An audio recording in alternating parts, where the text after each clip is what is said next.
Hey guys, tonight we begin with the bizarre and often ridiculous final moments of those who were supposed to be the most dignified humans alive. Royalty, kings, queens, emperors. Their lives were filled with ceremony, power, and gold-threaded robes. But their deaths, well, let's just say some of them would rather be forgotten. So, before you get comfortable, take a moment to like the video and subscribe, but only if you genuinely enjoy what I do here. And let me know in the comments where you're tuning in from and what time it is for you. It's always fascinating to see who's joining us from around the world. Now dim the lights, maybe turn on a fan for that soft background hum, and let's ease into tonight's journey together. King Adolf Fredrik of Sweden. Death by desert. Of all the ways for a monarch to exit this world in battle by betrayal, or on a velvet deathbed surrounded by sobbing nobles, King Adolf Fredrik of Sweden chose desert. It was February 1771, a chilly evening, and Adolf Fredrik, like many of us, after a stressful day of doing absolutely nothing important, decided to treat himself, except his idea of a treat was a culinary suicide mission. The royal menu that night was ambitious. It began with lobster, then caviar, then sauerkraut, smoked herring and champagne, not one glass. No several enough to make even the royal wig feel dizzy, but none of that killed him. What did him? In 14 servings of semla. Now, if you're not Scandinavian, semla is a sweet roll made of wheat, cardamom, and almond paste, topped with whipped cream and floating in warm milk. It's delicious. It's heavy. It's the kind of dessert you eat. One of that's enough. Adolf Fredrik had 14. That's not dessert. That's a sugar-based assassination. His servants must have been horrified. Somewhere between roll number 10 and 13, someone surely said, "Your Majesty, perhaps a digestive walk." But the king waved them off, spoon and hand cream on his lips, determined to go out in style. And he did. Later that evening he complained of stomach cramps, which progressed to pain, then collapse, and then the official cause of death, digestive problems. That's putting it mildly. The man ate himself into oblivion. His legacy, a relatively peaceful reign, some administrative reforms, and the title of the king who ate himself to death. You've got to hand it to him. There are worse ways to go. He wasn't. He assassinated. He didn't fall off a horse. He didn't die of plague or a cursed goblet. He was taken out by pastry. And honestly, that's kind of majestic in its own way. So next time you reach for a second slice of cake and hear that little voice in your head say, why not just remember King Adolf Fredrik? And maybe, just maybe, put the spoon down. King George II, Royal Lou Exit Royalty, tends to imagine its final moments with a bit of ceremony, a deathbed farewell, a fading breath whispered in Latin, perhaps a full orchestra humming gently in the background. But King George II of Great Britain, he died on the toilet. Yes, you read that correctly. It was the morning of the 25th of October 1760. King George II, in his late 72nd, woke up feeling a bit off. Still, he followed his usual morning routine, some light conversation, maybe a touch of royal grumbling, and then, as all men must, a visit to the privy, except he didn't return. Moments later, servants rushed in and found the monarch slumped over the chamber pot. He had suffered a sudden aortic aneurysm, a rupture of the body's largest artery, and died instantly. So yes, technically he died of natural causes, but the location unforgiving. Let's take a moment to imagine it. the King of England elector, of Hanover defender of the faith, meeting his end, not in bed, not on horseback, but half-sitting mid-business pants, at royal half-mast, hardly the portrait you want framed over the fireplace. To be fair, the chamber pot itself was no peasant's. Bucket, we're talking porcelain, possibly gold-rimmed, and surely flanked by servants trained in the art of not reacting, but still, it's the kind of death that gets whispered about in footnotes, not sung in ballads. The physicians wrote it up respectfully. The public was firm, told he died of a heart problem, which was technically true, but the full story was preserved thanks to court gossip and a few very honest palace attendants who couldn't let it go, and neither has history. Because for all his accomplishments, his wars, his reforms, his reign over an empire, George II is remembered most clearly for being the only British monarch to die on the toilet, a legacy no one asked for and no one has matched. He ruled an empire and died like a man. Sigurd, the mighty bitten by a dead man. Some royal deaths are tragic, others are absurd. And then there's Sigurd, the mighty who managed to die from something even Shakespeare couldn't have invented, a bite from a man who was already dead. Let's rewind to the 9th century. Sigurd, Einstein better known as Sigurd the Mighty, was the Earl of Orne, a Viking leader, fierce warrior, and all-around Norse tough guy. He spent most of his life raiding, conquering, and terrorizing the northern British Isles. Then one day, he defeated his Scottish enemy, a rival, chieftain named Mile Bria, in a move that screamed Viking confidence and questionable hygiene. Sigurd tied the man's severed head to his saddle as a trophy of war. Now this was a common practice in Viking circles. Brutal, yes, but considered a solid day's work. The problem Mile Brighter's head still had teeth. As Sigurd rode home in triumph, the head bounced around as severed heads tend to do when tied to saddles. At some point, during the bumpy ride, one of the dead man's teeth scraped. Sigurd's leg a minor cut. Nothing to worry about. If you're not living in the 9th century with zero antibiotics and a complete disregard for infection control, the wound became infected fast, and just like that, the victorious Viking, who had slain dozens, conquered territories, and taken down a warlord, died from a scratch. Not just any scratch, austuous bite. That's not just ironic, that's cosmic slapstick. Imagine being remembered as the war hero who was taken down, not by an ambush or a blade, but by a mouth that wasn't even moving anymore. Historians don't know if Sigurd's men laughed, cried, or just quietly untied the head and walked away. Probably all three. Sigurd's story is now a legend, and honestly it deserves to be, not because of the conquests, but because he might be the only Viking in history who lost a jewel to dental hygiene, Crown Prince Sardo, death by rice chest. There are royal deaths that make you chuckle, and then there are those that make you slowly put down your chopsticks. Enter Crown Prince Sardo of Korea, heir to the throne of the Yusun dynasty in the 18th century. A young man born into privilege, groomed for power, and eventually remembered as the prince who died inside a box. Not metaphorically, literally. Sado had issues: mental health, violent outbursts, erratic behavior. Call it what you will.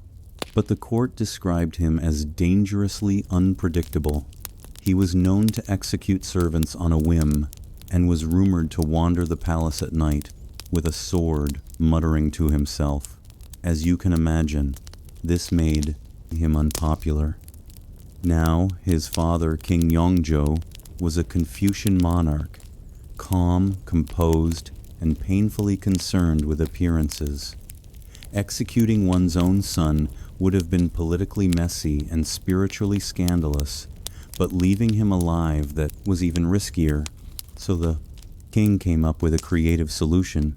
He had Sardo placed inside a large wooden rice chest, the kind normally used to store grain. It was mid-July in Korea, which for the record is not a pleasant climate for enclosed spaces. There was no ventilation, no water, and no hope of a quick end.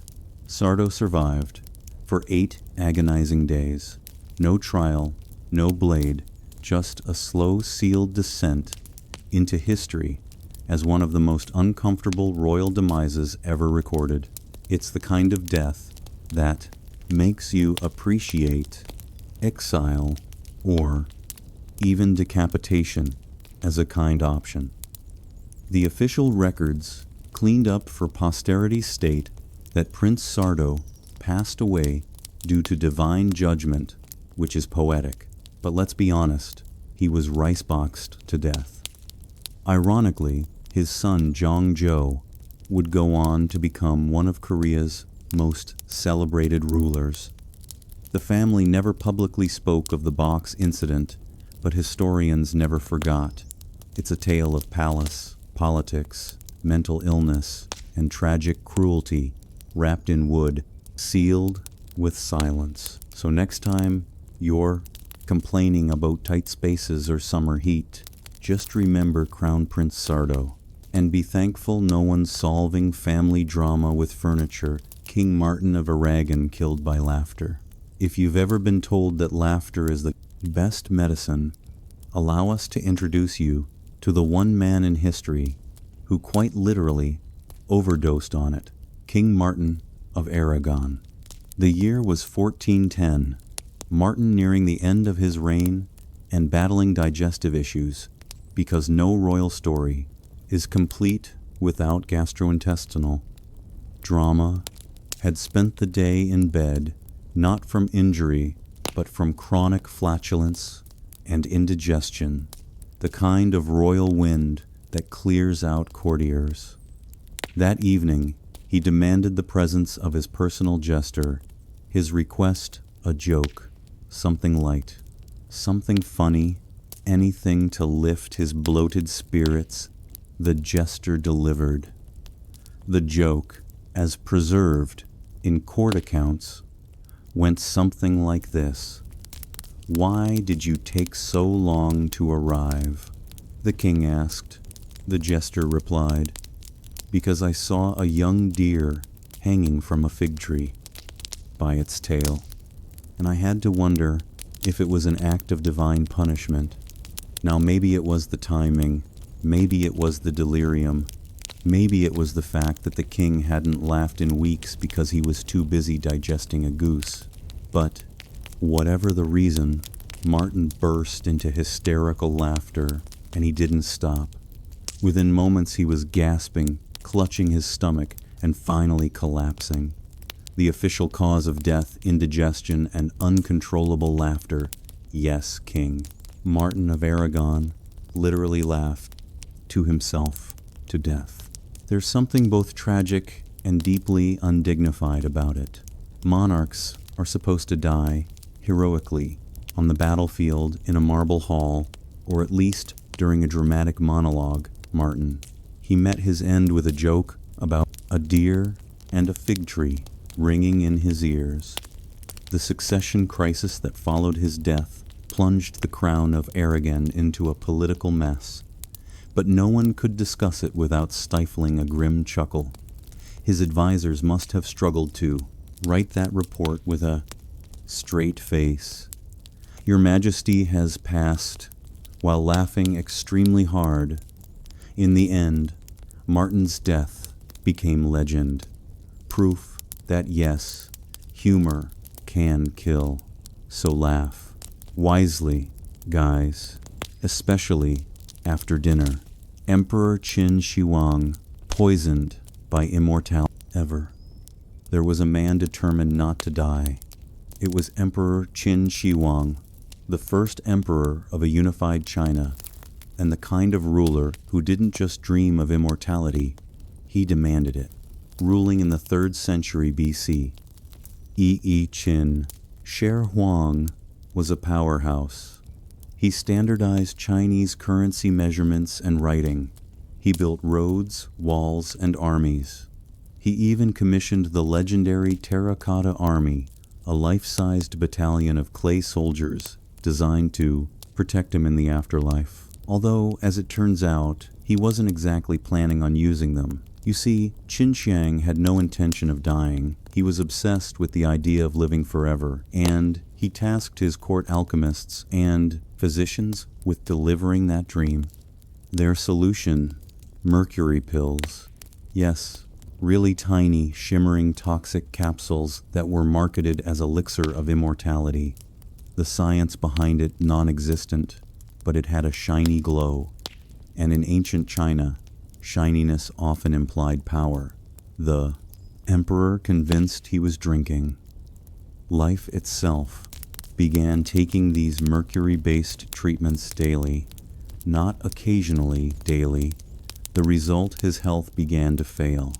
He became paranoid, erratic, and prone to long absences from the court. On one of these trips, a secretive inspection of eastern territories, where he hoped to find more magical life, extending ingredients, he collapsed and died, poisoned, ironically, by the very thing he believed would make him eternal. The court panicked. His death was hidden for days to prevent political instability. During that time, to keep the ruse going, his entourage reportedly traveled with a wagon of rotting fish to mask the smell of his rapidly decomposing body. Yes, the emperor who feared death so deeply ended up fermenting next to seafood to this day. Qin Shi's tomb remains unopened, a literal mountain of secrets.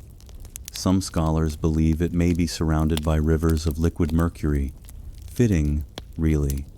The man wanted to be preserved forever, and in a way, he is not as an immortal legend, but as a cautionary tale about trusting quack science and glowing pills. Pope John XII, a heavenly scandal. The papacy has seen its fair share of drama, political intrigue, religious reform, crusades and schisms, but few popes ever reach the level of papal chaos achieved by Pope John I, 12th, born Octavianus. He became pope in 955 AD, at just 18 years old, now becoming the spiritual leader of millions before you're old enough to rent a chariot? Not ideal. And the result even less ideal. John XII quickly became known less for sermons and more for scandal. His papal palace reportedly resembled lesser seat of Christendom, and more, a Roman frat house. He gambled, he drank, he allegedly ordained a flan dame, 10-year-old, as bishop. He blessed a man's mistress. He even raised toasts to the devil during Mass. It's no surprise then that his death was equally unorthodox. According to multiple chroniclers, Pope John XII died of a stroke, but not during prayer, not at the altar. No, he reportedly suffered that stroke while in bed with a married woman. Let that sink in. The Pope died mid-affair with someone else's wife. That's not just scandalous, that's a moral black hole. Now, to be fair, the Vatican never released an official statement confirming this account, possibly because, back then, official statements were written by monks who preferred not to die of embarrassment. But the rumor took on a life of its own. Even centuries later, historians couldn't quite agree whether it was truth or a very juicy smear campaign. But let's say for a moment it was true. Imagine being the priest assigned to write the eulogy. Here lies Pope John I, 12th shepherd of the faithful vicar of Christ, and frequent visitor of marital bedrooms. His death marked the end of one of the most infamously unpapal papacies in history. He reigned for just under a decade, and in that short time, he managed to blur nearly every line between sacred and profane. And so Pope John XII joins our list, not just for how he died, but for how, spectacularly, he ignored the job description. He came, he sinned, he stroked out, and history never forgot. King Alexander of Greece, monkey business. Royal duties can be dangerous. War assassination plots, the occasional poisoned goblet, but King Alexander of Greece, he was killed by a monkey. Yes, a monkey. It was 1920. Greece was balancing on the edge of political turmoil, and Alexander, a young and relatively inexperienced king, had been placed on the throne while his father was exiled. He wasn't exactly in charge, more like a placeholder in a crown. So imagine the surprise when the news broke. The king had been attacked in the royal gardens by monkeys. Here's how it happened. One afternoon, Alexander was walking through the royal estate with his beloved dog.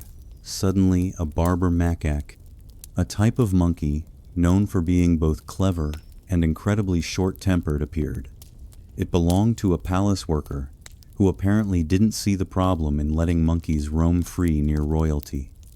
Naturally, the dog and monkey started fighting, and like any loyal pet owner, Alexander tried to break it up. That's when a second monkey appeared. The two monkeys, not thrilled about royal interference, turned on Alexander and bit him repeatedly on the leg. The wounds didn't seem serious at first. He was patched up. No big deal. But days later, infection set in, then gangrene, then sepsis. Within 3 weeks, the king of Greece was dead from a monkey bite. The fallout was immense. His death triggered a constitutional crisis, a return of his father to the throne, and helped push Greece into further instability. So yes, a monkey attack led to geopolitical chaos. The press at the time didn't know what to do with it. Bitten by a monkey didn't quite fit the traditional royal obituary format, so it was softened, vague. Phrases like an unfortunate injury or sudden illness used instead. But the truth, it couldn't be covered up. Alexander's reign had been short and largely uneventful, but his death unforgettable. He may have worn a crown, but he was ultimately taken down by 2 small primates who never even got names in the history books. And that's how you become the answer to the strangest trivia question in royal history. Which king was killed by a monkey fight? King Charles II. Of Navarre death by candle, when you think of royal death, you might imagine swords, poison, or at the very least, a dramatic fainting spell after a scandalous banquet. But King Charles II of Navarre, he went out in a way that was both absurd and slightly flammable. Let's set the stage.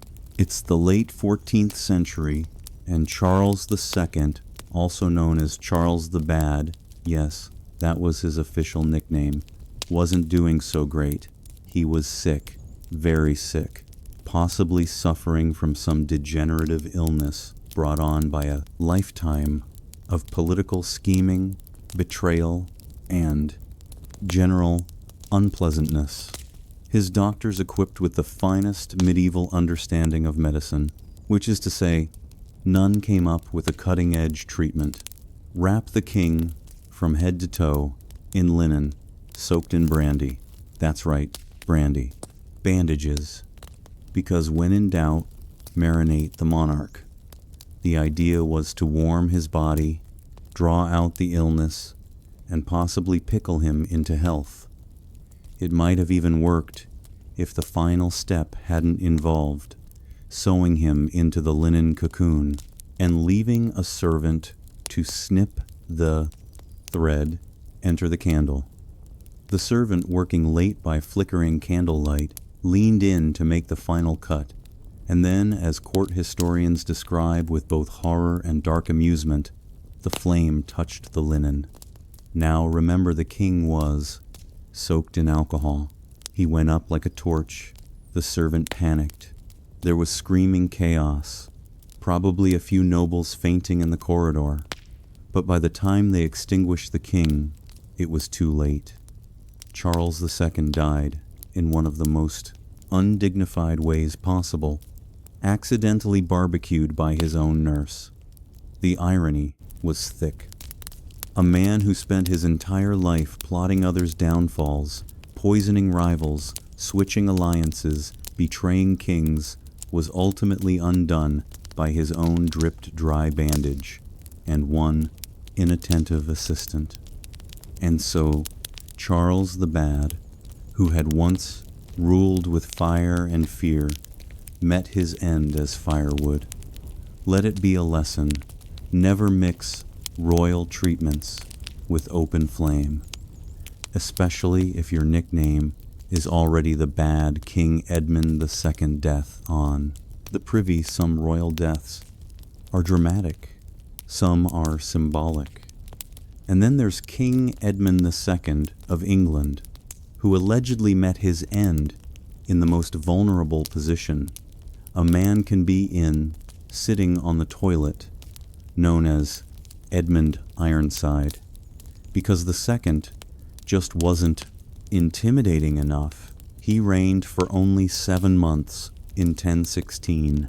His nickname came from his battlefield grit and refusal to yield to Danish invaders, particularly King Cnut the Great, who was breathing down England's neck at the time.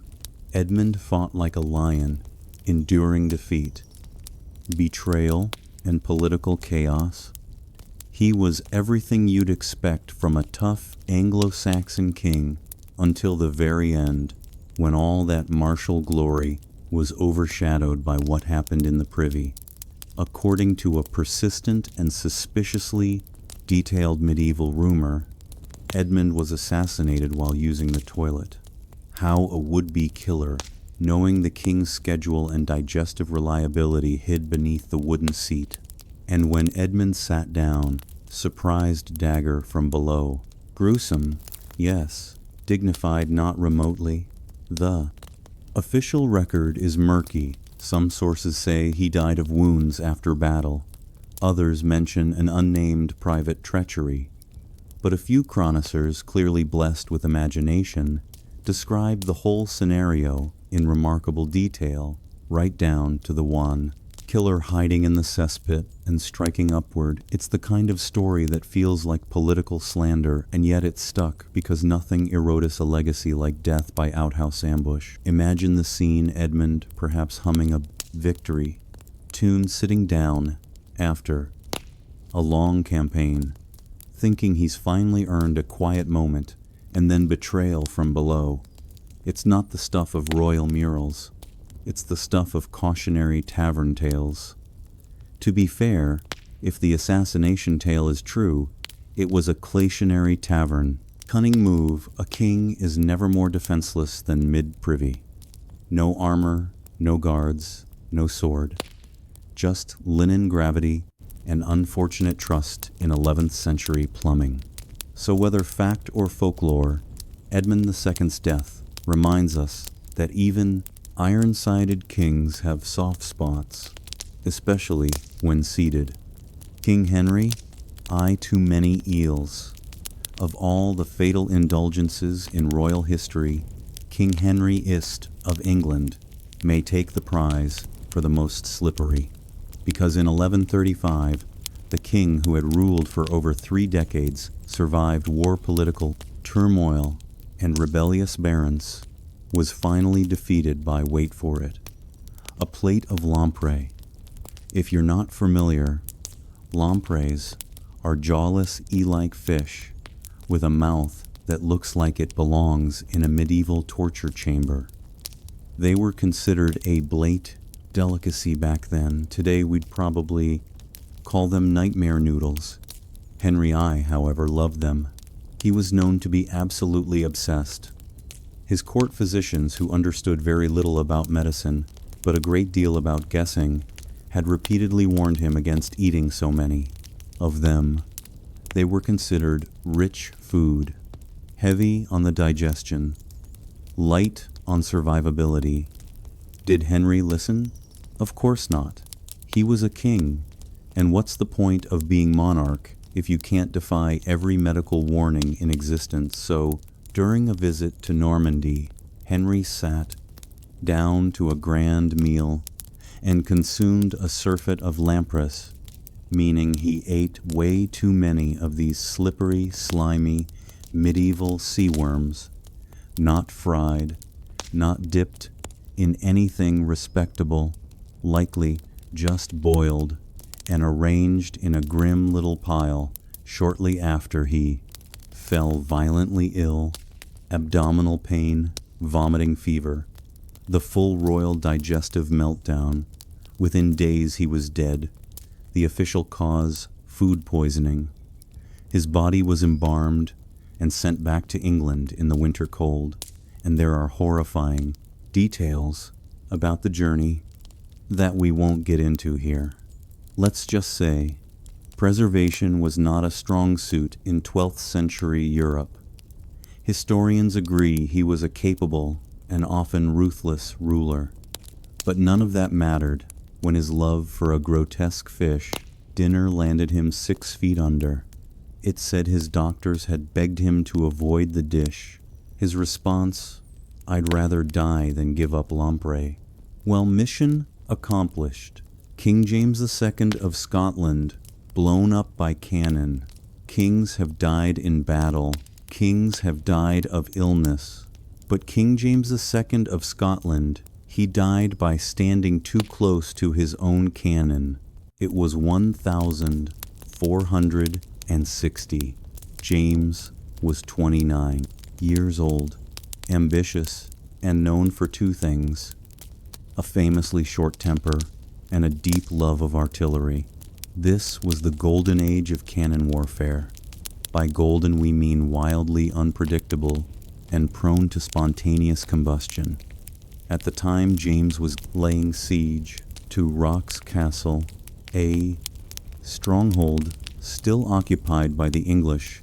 Determined to show off his shiny new cannons, James ordered a demonstration and naturally wanted a front row seat, because what could possibly go wrong when standing a few feet from a 15th century cast iron powder tube packed with explosives plenty? As the cannon was being fired, it exploded instantly, violently, spectacularly. A piece of the barrel tore through James's thigh, severing his leg, and according to some reports, part of his torso. The blast was so intense that it killed him almost instantly.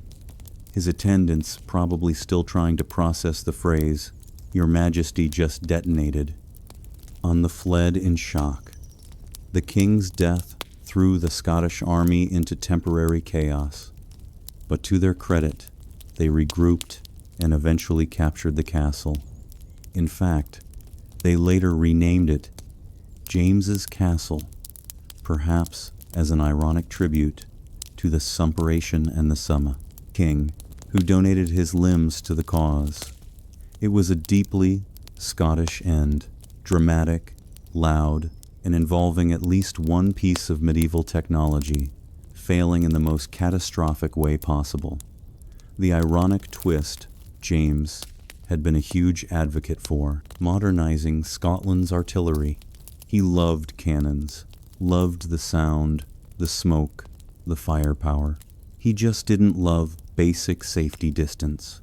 Today, James II is remembered less for his politics and more for being one of the few monarchs in history blown up by his own enthusiasm. Emperor Elgabalus, too weird to live. If the Roman Empire ever needed a poster child for maybe let's tone it down, it would be Emperor Elagabalus, born Varius Avitus Bassianus, which already sounds like a spell. He became emperor in 218 AD at just 14 years old. That's right, a teenage emperor. Combine that with near unlimited power, vast wealth, and a complete disregard for anything resembling restraint, and you get one of the most bizarre reigns in Roman history. Elagabalus didn't just bend rules, he melted them down and made jewelry out of them. He appointed a horse as a government official, a trend among Roman eccentrics, insisted on being called empress instead of emperor, and, once, invited guests to a feast and dropped rose petals on them until some suffocated. His personal life was just as chaotic. He reportedly married 5 times, including once to a Vestal virgin, which was illegal, and was famous for dressing in women's clothing, wearing makeup, and offering money to any physician who could surgically convert him into a woman. In modern terms, we might call him gender non-conforming or fluid, but in ancient Rome, this made him a scandal wrapped in a toga. While his behavior shocked Roman elites, what really got him in trouble was his disregard for Roman religious traditions. He tried to replace Jupiter, king of the gods, with Elagabal, a sun deity from Syria.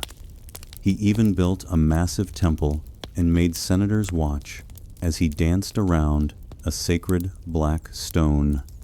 Eventually, the Praetorian Guard Rome's version of the Secret Service, but with more daggers, had enough. In 222 AD, they assassinated Elagabalus and his mother. Their bodies were dragged through the streets, dumped into the Tiber River, and the Roman Empire collectively hit reset. Elagabalus was only 18 when he died, a teenager with too much power, too many parties, and far too little impulse control. Historians still debate whether he was a misunderstood visionary or just a chaotic tornado in a silk robe. But one thing is clear, his reign was too weird, too wild, and for Rome, just too much. Catherine the Great, rumors that outlived her few rulers in history, had reputations as grand or as scandalously misunderstood as Catherine the Great of Russia.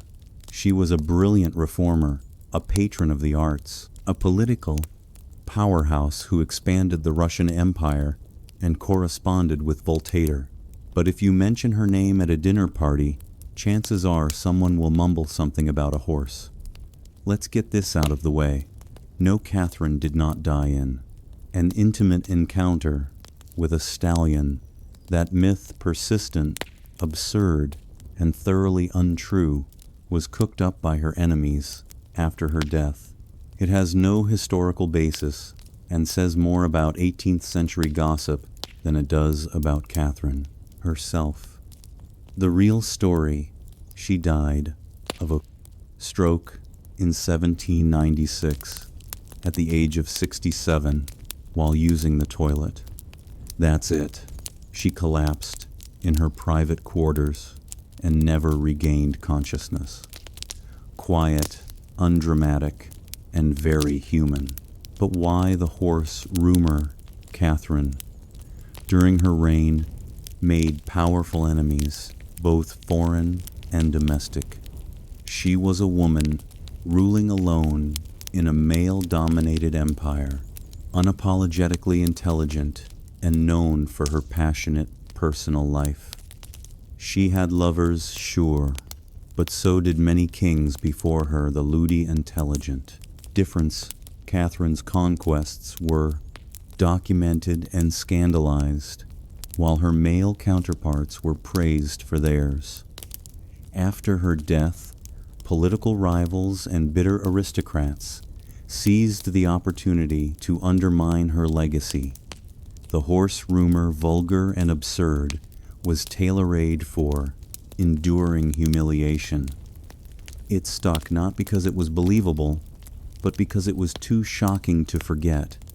It's the royal version of a bad tabloid headline that just won't go away.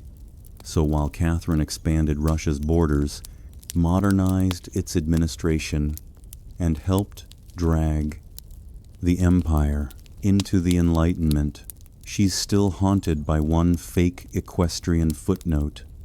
In the end, she didn't die with drama.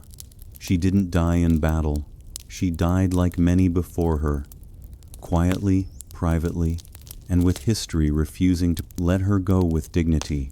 If there's a lesson here, it's this.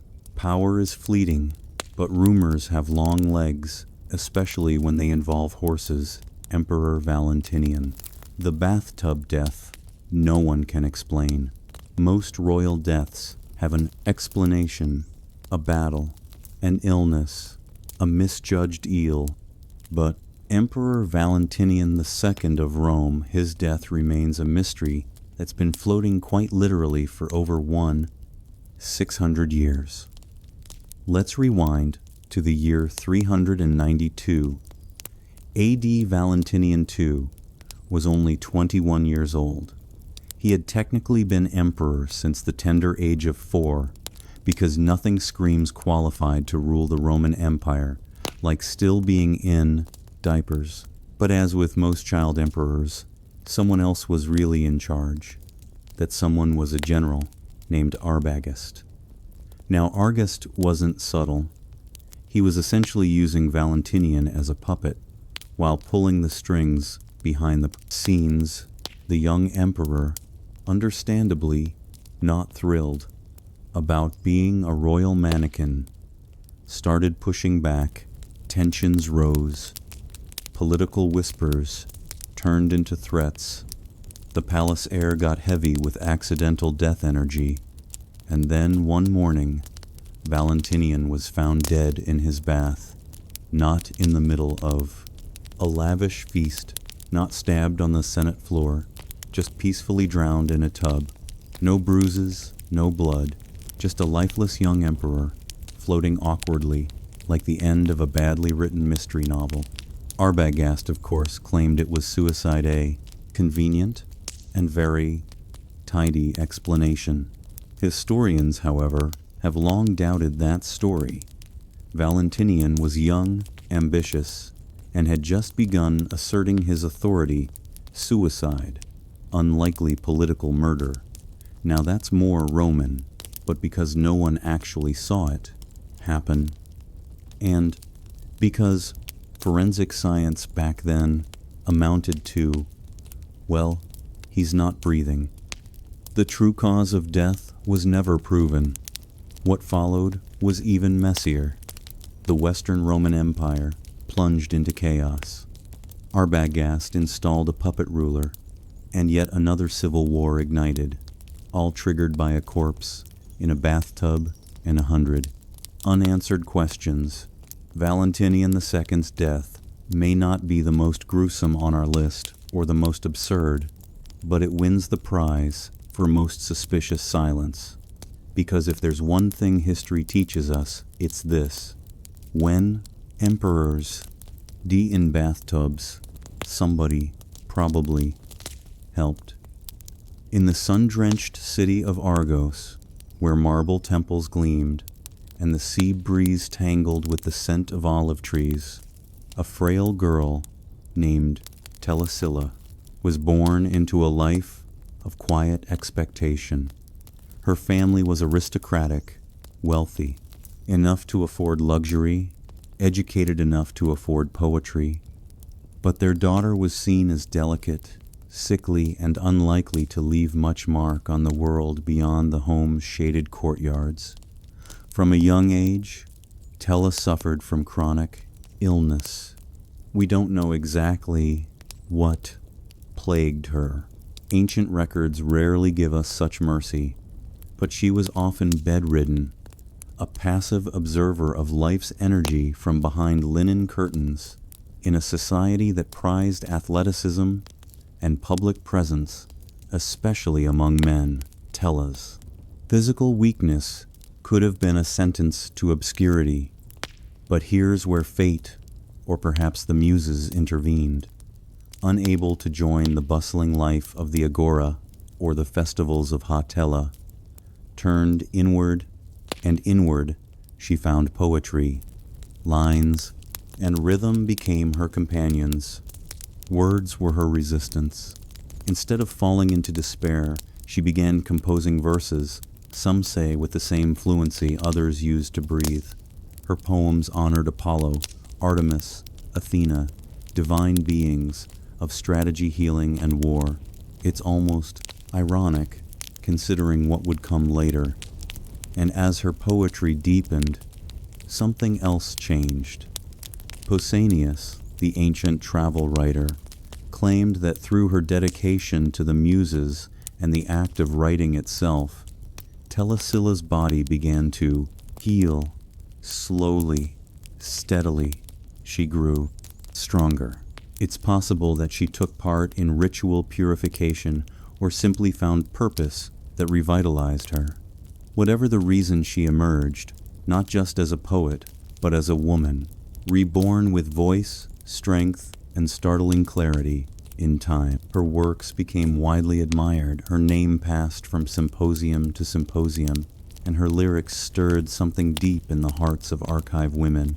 She wasn't just crafting verse, she was crafting identity. She gave her city its voice. And, though no one could know it yet, that voice would soon echo, not in the theater, but on the battlefield. Because this poetess's wasn't done surprising the world, not by a long shot.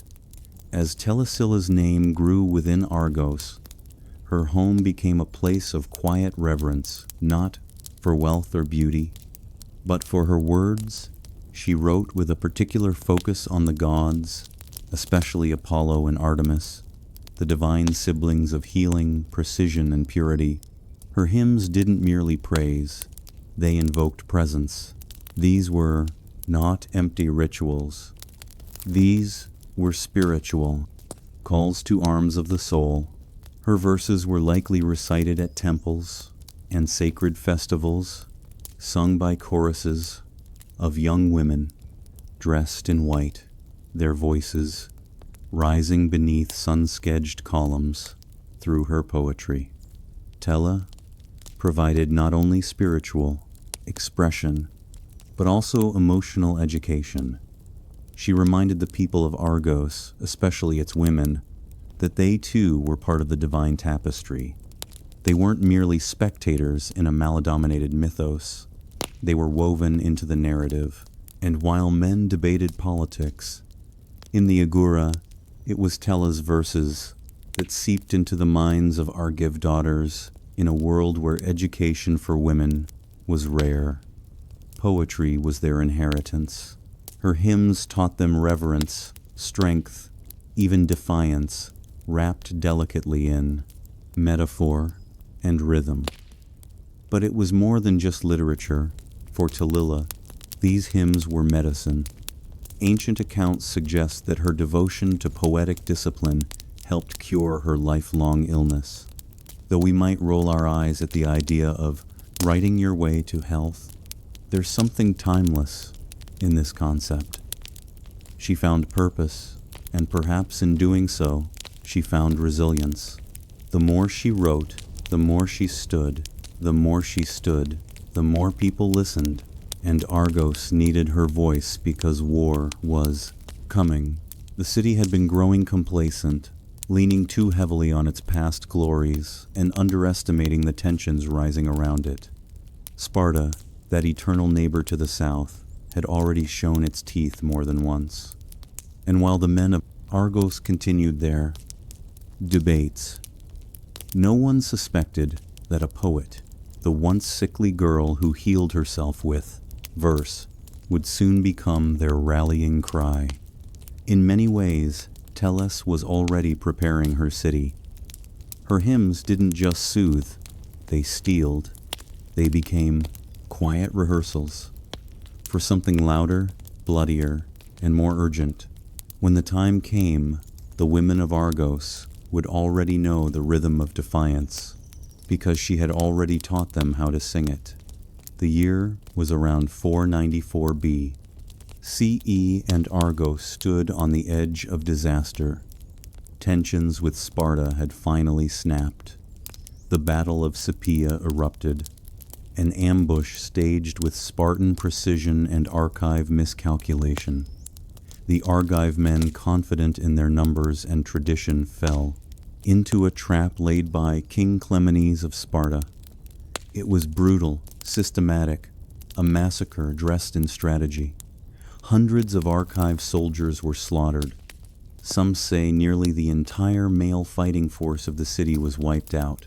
What remained was a shell of a city, its gates open, its warriors dead, its fate seemingly sealed. Argos lay defenseless, and Sparta knew it. What Clemenes didn't know, what perhaps no one could have predicted, was that behind those bloodied city walls was not just grief and ruin. There was Telesilla. In the aftermath of the battle, as wails of mourning echoed through marble halls and temples, it would have been easy expected even for the people of Argos to surrender. Many probably considered it, but somewhere among the collapsed morale, Teles stepped forward, not with a spear, but with fire in her eyes. She rallied the women, the story preserved in fragments by later historians, like Plutarch and Pausanias, is nothing short of astounding. Telesilla, the poetesses, once confined by illness, now stood before her fellow citizens, mothers, daughters, widows, and called them to arms. Literally, they gathered every weapon they could find. Spears once mounted on walls, shields left behind by the fallen, even stones and farming tools were repurposed. And in the shadow of that ancient city, women began training. The elderly, the young, even the servants. They all prepared for what was coming. Tella organized it. This wasn't some mythic fever dream. It was strategy.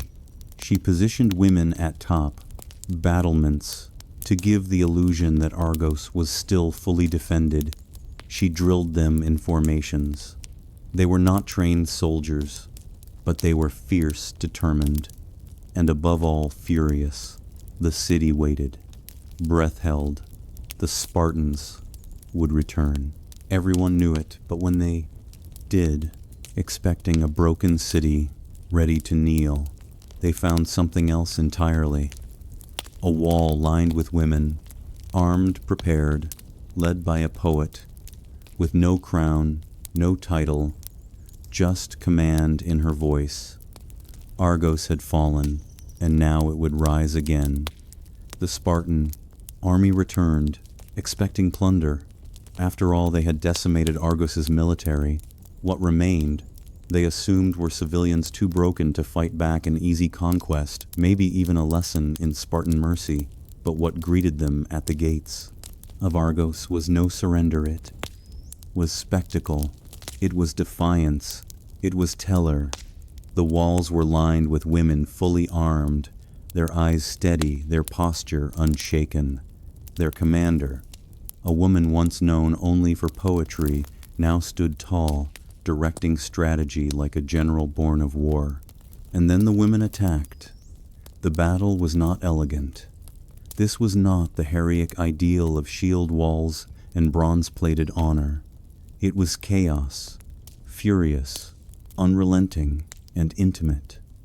These women fought with whatever they had, spears stabbed from above, the ramparts boiling, water scalded, Spartan helmets, stones rained like curses. It was as much psychological as it was physical. The Spartans, trained for disciplined combat against soldiers, were suddenly locked in brutal melee with people they were not prepared to kill. Women, and that hesitation cost them. Pausanias, who recorded the tale centuries later, wrote that the women of Argos under Telesilla's leadership forced the Spartans to retreat. It sounds improbable, doesn't it? But context matters. The Spartans had won their main objective. They had already defeated Argos's male army. What they faced now was resistance that risked shattering the legend of Spartan invincibility to lose men to a citizen militia. Led by women wasn't just dangerous, it was humiliating, and humiliation in Sparta was worse than death. So they withdrew. Let that settle for a moment. Tellus, a poet trained, not in arms, but in verse, had led a group of grieving, enraged, determined women and saved a city, not in myth, not in allegory, but in recorded human history. This victory wasn't just military, it was symbolic. It changed the narrative of Argos. It redefined what women could do in the face of devastation, and it proved something Sparta hadn't expected, that courage doesn't wear or a beard, and leadership isn't born only on the battlefield. That day, Argos didn't fall to Sparta. It stood taller than ever, held up by hands that had once only held lyres, and it was Talilla who handed the city its second breath. Victory had a strange taste. The city of Argos had survived, but it was changed. Its streets still echoed with grief. Its temples bore the bloodstains of husbands, brothers, and sons who never came home. But over all that silence stood something remarkable, a new kind of legacy stitched together by women's hands and Tella's unshakable resolve. She didn't claim power. She didn't crown herself queen or sit upon a throne. Telesilla returned to her poetry. It might seem anticlimactic, but this was precisely her genius. She didn't fight for personal glory. She fought because her city needed her. And once Argos was safe, she resumed what she loved, composing hymns and honoring the gods. But now her verses had new weight. They weren't just lyrics sung at festivals. They were reminders, living memory, set to meter. Imagine the girls of Argos, growing up in the shadow of that victory, whispering stories of the poet general who once led their mothers into battle. Imagine their voices reciting her verses under moonlight, not just as ritual, but as power. Tella's poetry had become prophecy, and prophecy had become precedent. The city honored her not just in song, but in stone. A statue was erected in the temple of Aphrodite, showing Telesilla seated calmly with scrolls at her feet, one hand upon her lyre, the city, other resting on her shield, not as a contradiction, but as a complete truth. She was both artist and warrior, and she had shown her city that those identities were not only compatible, they were necessary. Elsewhere in Greece, the story spread. Tella became a symbol not only of archive resilience, but of womanly courage in a world that rarely allowed such narratives to breathe. Philosophers debated her poets, echoed her themes, and in time her name was preserved in collections of heroic women standing shoulder to shoulder with queens and oracles. But perhaps most powerful of all was the silence that followed. She didn't chase war. She didn't court conflict. Her defense of Argos was an act of necessity, not ego. When peace returned, so did she to her ink, to her rhythm, to the private, sacred space where poems were born. And in doing so, she proved that real strength isn't measured in how long you hold the sword, but in knowing exactly when to put it down. Telesilla's name began to stretch beyond the city walls of Argos, carried not by armies, but by admirers. Her story, part history, part legend, was whispered in symposiums, etched into scrolls, and retold in hushed admiration by men who never thought they'd speak of a woman as both poet and protector. She was not mythologized into a goddess. She remained human, and that made her all the more powerful. Her dual legacy resonated deeply across the Greek world because it broke a mold that many didn't realize could be broken. In an era when women were expected to be silent, invisible, or ornamental, Tella was none of those things. She was educated, expressive, and when the moment came fierce, and yet even her poetry was not lost to time. Some of her verses survived, cited by later grammarians and scholars, though fragmentary. They suggest a rich, reverent tone filled with invocations of the divine vivid imagery and a deep understanding of ritual. She didn't just write, she shaped the sacred. It's difficult to say how much of her work has vanished into history's abyss. Like so many women of antiquity, her voice was preserved only in pieces, filtered through the pens of men centuries after her death. But even these remnants are enough. They speak of a woman who believed in beauty, in community, in purpose, and in the capacity of language to build more than verse, to build courage, memory, resistance. Artists later depicted her surrounded by scrolls and shields, sometimes crowned with laurel, sometimes simply sitting alone in contemplation, always poised. Between song and silence, art and action, she inspired later generations of women, though subtly like a steady flame that never quite goes out in the Hellenistic period, and even into Roman times. Her name appeared in anthologies, a rare inclusion among lists dominated by male voices.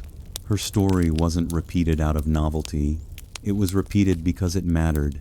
Tellus of Argos wasn't the loudest warrior, nor the most prolific poet, but she was something rarer, a woman who moved between two worlds with grace, fire, and intent. And in doing so, she forced the world to take notice, not with conquest, but with clarity. As centuries passed, the name Tellus began to fade, not from legend, but from mainstream history. Like so many women of the ancient world, her memory was tucked into footnotes, her achievements mentioned only in fragments, and often with a tone of polite surprise, as though it was somehow an accident that a woman had done something remarkable. The Hellenistic world, with its shifting power centers and cultural transformations, began favoring different kinds of heroes, conquerors, philosophers, kings. In this new climate, a woman poet who defended her city with wit and will didn't quite fit the mold of the stories that empires like to tell. By the time Roman authors picked up her name, it was almost folkloric. Plutarch mentions her with a kind of rhetorical curiosity, less interested in her verse or her politics, and more in the idea that a woman had ever wielded command at all, to him and many of his contemporaries. Tellus was an anomaly, a remarkable exception, a rare flower in a man's garden. But this is where history itself betrays us, because it wasn't just Telesilla who vanished from the center of the narrative. It was countless women, like her leaders, thinkers, poets, whose stories were deemed too inconvenient to preserve in full. The scrolls were lost, the statues were repurposed or destroyed, the voices were silenced, not by violence, but by centuries of editorial neglect, and yet Tella persisted. Her story survived, not because it was allowed to, but because it was too compelling to kill, because the image of a woman standing at top, a city wall shield in one hand, verse in the other, simply refused to go quietly. That kind of image doesn't disappear. It smolders in memory, reignites in times of crisis, and whispers to each new generation that bravery wears many faces, and some of them wear veils.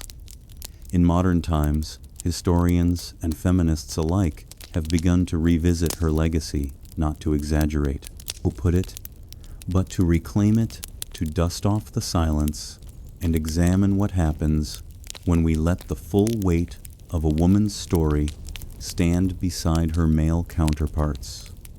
And in doing so, we don't just remember Telesilla, we remember what history tried to forget, though much of. Ancient Greece has crumbled its statues, worn smooth, its scrolls turned to dust. Tella's legacy still lingers in three enduring forms: stone, scroll, and sisterhood. First, the stone. In the ancient sanctuary of Aphrodisian Argos, long after the war cries faded, the statue of Telesilla once stood. Not a grand marble colossus, but a thoughtful monument.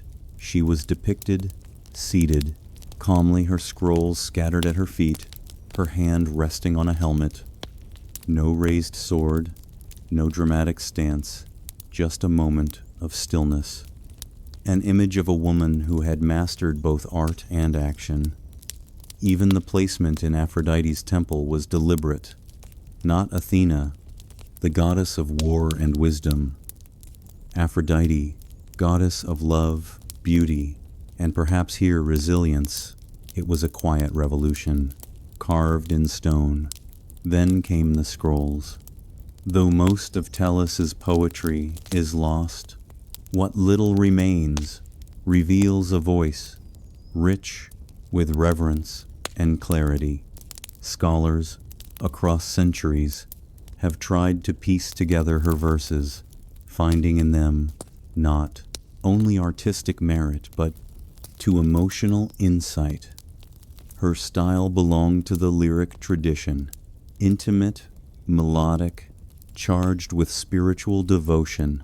She was not writing for spectacle, she was writing for the soul, and perhaps that's why her words survived longer than her battles.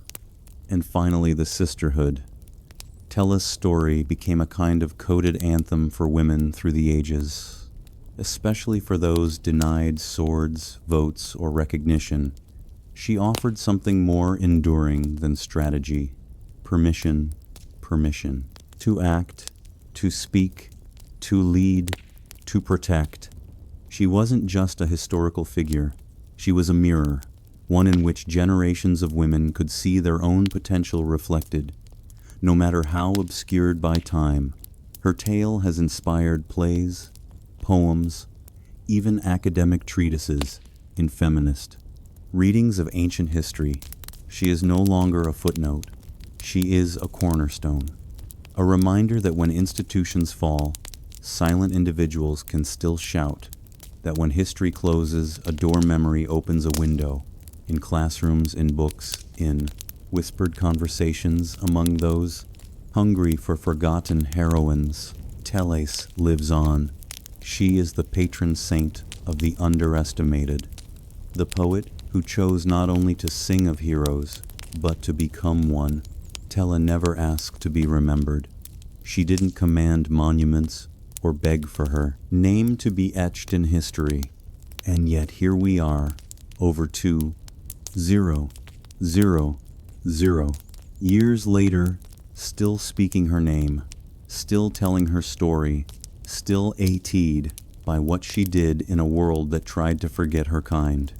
What makes her legacy so compelling is not just that she fought or that she wrote, but that she did, both when neither was expected nor allowed of someone like her.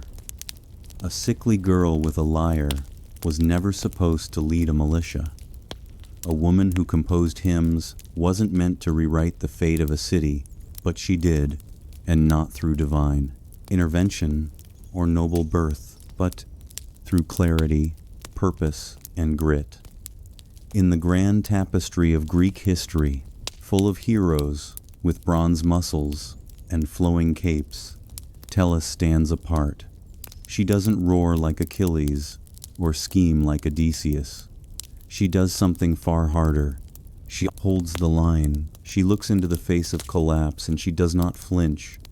Not because she was fearless, but because someone had to act and no one else did. And that's what makes her echo last. She reminds us that heroism doesn't always come with a trumpet blast or a poet's blessing. Sometimes it comes in the form of a woman who picks up a sword with shaking hands, steadies herself, and says, "Not today." Today, scholars and creatives alike continue to draw inspiration from her. Her story is taught in feminist studies, referenced in discussions about women in warfare, and even invoked in debates about the fluidity of roles across gender and class. She has become not just a symbol of Argos, but of resistance itself. And if you listen carefully, her voice still hums beneath the surface of modern tales, in every woman who steps up when others step back, in every artist who refuses to stay in their lane, in every act of courage that begins with a whisper and ends in thunder. Tella's legacy is not locked in the past. It is alive, breathing, moving quietly through the world. Because the truth is, the lyre was never put down. It was simply transformed into something sharper before arches, before blueprints, before even the idea of architecture. There was a simple human need to get from one side to the other, across rushing rivers, deep ravines, and perilous chasms. The early ancestors of humanity faced a question as old as travel itself. How do you cross when the land disappears? The very first bridges were not built by engineers. They were stumbled upon by wanderers and hunters who noticed a fallen tree spanning a stream or watched vines drape across a gorge. These early crossings weren't planned, they were found. Nature gave the hint, and humans took the cue. A fallen log, a line of stones placed just right. This was where bridges were born, out of curiosity, out of fear, out of hunger. Over time, those accidental crossings became intentional. In rainforests, people began binding together vines and reeds to form hanging footpaths. These weren't exactly stable. You wouldn't want to cross one in the dark, but they were a beginning, a literal lifeline between food and famine, isolation and community. In parts of what is now South America early, civilizations began using twisted plant fibers to create longer, suspended crossings. These weren't just primitive ropes. They were woven, reinforced, and tested with centuries of refinement. The Incor, long before the Spanish conquest, perfected the art of the rope bridge. But even before the Inca Empire, the peoples of the Andes were mastering techniques that required deep understanding of tension, weight distribution, and natural materials. What makes these early bridges remarkable is not their size, but their boldness. Imagine looking at a river gorge, hundreds of feet deep, and instead of walking away, you begin tying grass together. That's not just ingenuity. It's a kind of bravery wrapped in necessity. These first crossings changed more than routes. They changed relationships. Once two valleys were linked, ideas flowed as easily as people. Trade routes emerged. Languages mingled. Cultural exchange was born on shaky ropes and damp planks. A bridge, even the humblest one, is always more than wood and fiber.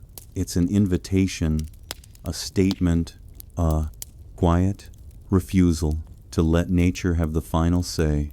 In those earliest spans, civilizations took their first steps toward connection and never looked back.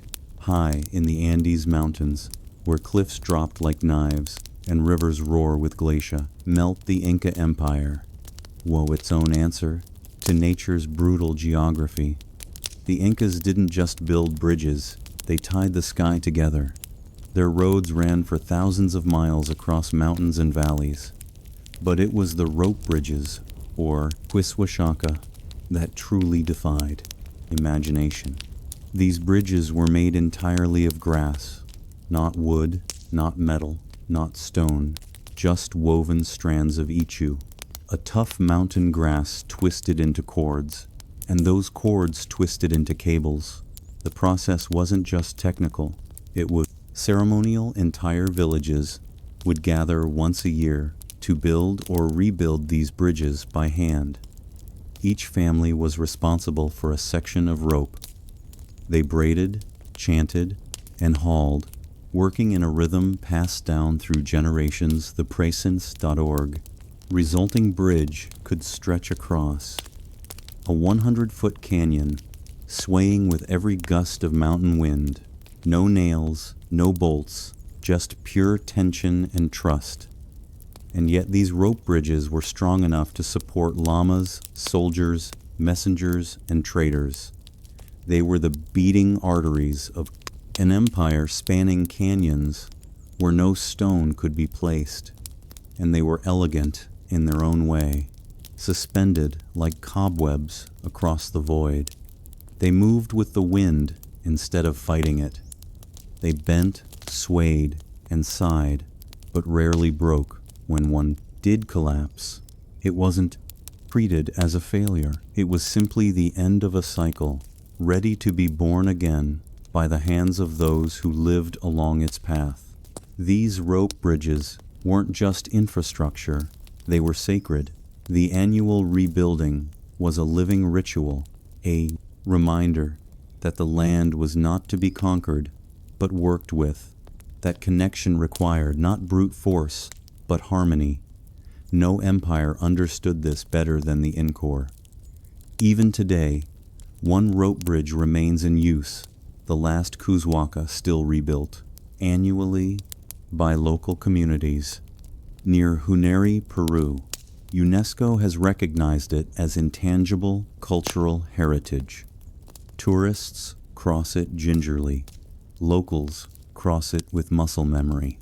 In a world that increasingly forgets how to repair the Inca bridge, reminds us of something ancient, vital. That strength doesn't always come from stone. Sometimes it comes from woven grass, shared labor, and the will to meet across the void, far from the wind-tossed Andes, across the rivers of ancient China. Another philosophy of bridge building was taking root, one that favored permanence over flexibility, symmetry over sway. Chinese engineers saw bridges not just as tools, but as expressions of balance, of earth, water, and heaven connected in stone. As early as the Zhou dynasty, Chinese builders have been experimenting with wooden and pontoon bridges, but it was during the Han and later the Sui and Tang dynasties that something extraordinary emerged. The segmental arch bridge, unlike the steep Roman arch, which relied on a high curve, Chinese approach flattened the arch, giving their bridges a gentle rise and greater stability under dynamic loads like carts and animals. These were not just aesthetic choices, they were masterclasses in tension and compression. Take, for example, the Shao bridge, built in the early 7th century by the engineer Li Chun, spanning 123 feet with a 37-foot high arch. It remains one of the oldest surviving open spandrel stone bridges in the world. It's not just old, brilliant Lyon designed it with smaller, secondary arches along the base to reduce weight and water resistance during floods. His understanding of both structure and natural forces was centuries ahead of his time. But Chinese bridges weren't only feats of engineering, they were deeply poetic. Many were built near temples or gardens, reflecting ideals of Taoist harmony and Confucian order. The bridge wasn't just a crossing, it was a moment, a pause between destinations, a chance to contemplate the still water below and the swirling heavens above stone. lions, often guarded the entrances, not merely as decoration, but as symbols of protection. Bridge names were chosen with care, often invoking luck, longevity, or spiritual awakening, and for scholars and artists of the Tang and Song dynasties, bridges became a favorite subject in painting and verse. A simple walk across one could become a metaphor for everything: change, connection, and the quiet strength of staying still amid motion. In ancient China, bridges were more than civil works. They were spiritual. Geometry. Each stone laid not just with skill but with philosophy. To cross one wasn't just to travel. It was to pass through balance itself. If China built with harmony, Rome built with ambition. For the Romans, a bridge wasn't just a way to cross a river. It was a declaration. We are here, and we will stay. As the Roman Empire expanded, it faced an endless parade of rivers, valleys, and gorges. But where others saw obstacles, Rome saw blueprints. The Romans took what Etruscans had started, arch technology, and turned it into something monumental and permanent.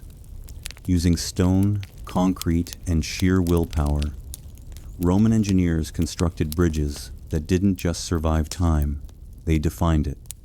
One of the most famous is the Pons Fritius built in 62 CE, which still carries foot traffic across the Tiber River today. That's more than 2 millennia of wear and war, flood and footstep, and still standing. The genius of the Roman bridge lay in its arch, a Roman arch distributed weight, evenly channeling force into the ground. It allowed bridges to span wider rivers and support heavier loads. And with the invention of potelic concrete, which could set underwater, Roman builders gained flexibility their rivals couldn't match. But function was never enough for Rome. These bridges were built with grandeur. They were often faced with marble or limestone, inscribed with the names of emperors, adorned with statues and triumphal messages. Some were even designed as part of aqueducts, like the breathtaking Pont Gard in modern-day France, which served as both a water channel and a towering architectural statement. For Roman legions, bridges meant speed. For Roman merchants, they meant prosperity. And for the empire itself, they meant permanence. The roads of Rome were famously straight and unyielding, but it was the bridges that made those roads matter. Wherever Rome went, it bridged the gap, literally and metaphorically, between conquest and civilization. A bridge wasn't just infrastructure, it was empire, in miniature, orderly, strong, and built to last. Even after the empire fell, many Roman bridges remained, used, rebuilt, reimagined. The stones whispered of a time when engineers walked hand in hand with emperors, and when rivers, no matter how wide or wild, bowed to the Roman will.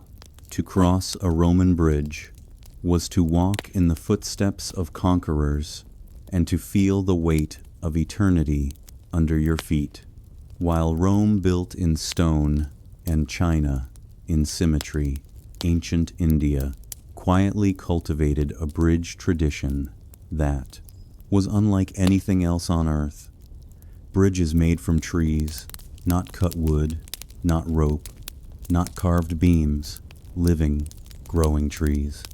In the wet, hilly region of Meghalaya, in the northeast of the Indian subcontinent, rivers are fed by relentless monsoons.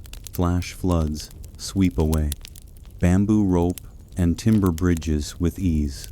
But centuries ago, the Karsi and Giantia peoples found a way to use nature not as an obstacle, but as a partner. They began guiding the roots of the FC elastica tree, a type of rubber fig, across streams and rivers, slowly, patiently. Over years, then decades, the roots were trained using hollowed-out tree trunks, scaffolding and bamboo frames to grow toward the opposite bank. When the roots met, they were woven and anchored into the soil, creating a bridge that was, quite literally, alive.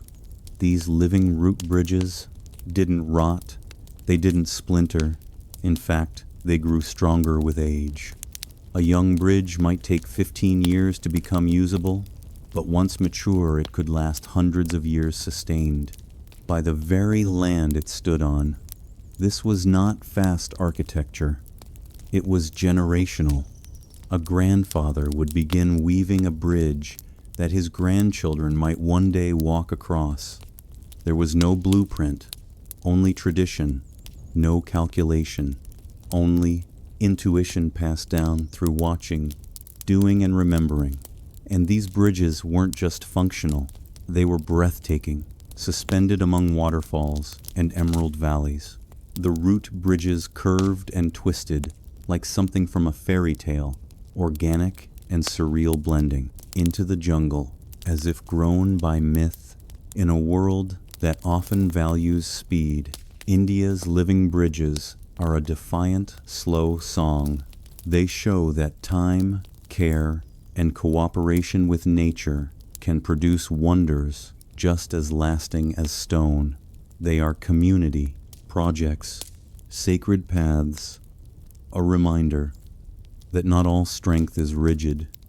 Some of it is woven, flexible, and alive.